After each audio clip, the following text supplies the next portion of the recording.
It's great. You know, the energy in Hall H is something that's very hard to describe if you've never been there.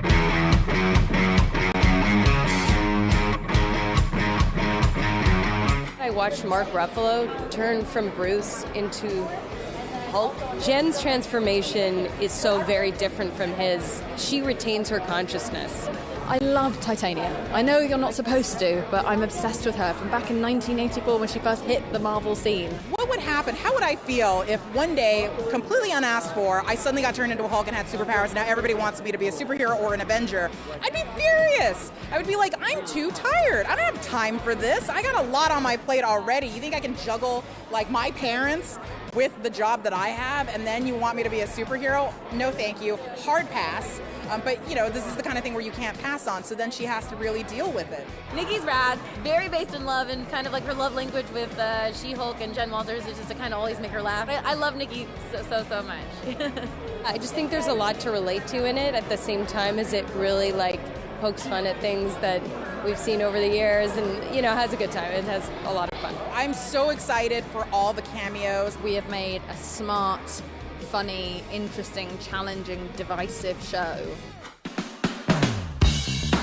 I always like that Scott Lang was really the everyman of the Marvel Universe. And I like that no matter what happens, he gets beat up, he comes back, he gets stranded in the quantum realm, he comes back.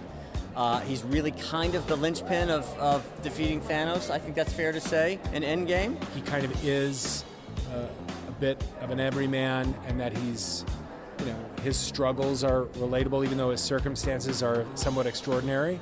And it's fun to play every time. I was being hit by the crowd and their excitement, and just like, okay, yeah, this is cool, right? Yeah, this is cool. So it was like, oh, we were like almost mirroring each other. This is wicked. Yeah, this is wicked. Holy smokes. Holy smokes. So, yeah, it's fun. Here's Paul Rudd. Every interview just crashes. This is Ant-Man. Ant-Man, can you please tell us what's going on? Oh, look, there's Pratt. There it is. Hey, how's it going? Whoa, hey, how's it going? God, the Guardians are the worst. Did you see the footage for Ant-Man? No, what happened? By the way, that looks freaking awesome. I was blown away. I was blown away by Guardians. Yeah, I was crying. That looked really. I cried. I told you, yeah. I think we all kind of go. There's room for everybody in the MCU. Yeah. Here we go. Here we By go. the way, how about the fact that they all shuffled us out of there before we could see the Black Panther stuff? Oh, they did? Oh, we gotta go on Twitter right now and go watch it. Yeah. Is it on Twitter? Yeah, we gotta go. Bye. King T'Challa really surrounded himself with powerful women. To see that be extended in this next film is really beautiful from Ryan and Joe Robert Cole. So I just really respect them for it, and it's refreshing, it's beautiful to see us on screen like that. What I love about playing the character is it's not complicated, because the country comes first, the royal family comes first, and whatever happens, you have to put your emotions aside. It was moving, it was therapeutic, and it was fun. I'm really excited for these new characters. Oh my God, it was amazing. They called me like 2 years ago, and they offered this character, and I understood that finally the moment has come. You know, the moment arrived to my life, and be part of this world, be part of this movie, and represent this character and all the things that they did for this character. I'm very excited for people to see our world, our underwater world, seeing, you know, the stuff that we do. You know, there's a little bit of whale riding, as you saw on the trailer, and amongst other things. So it's very exciting. It's very exciting. The first one was incredible. It made waves, it changed history.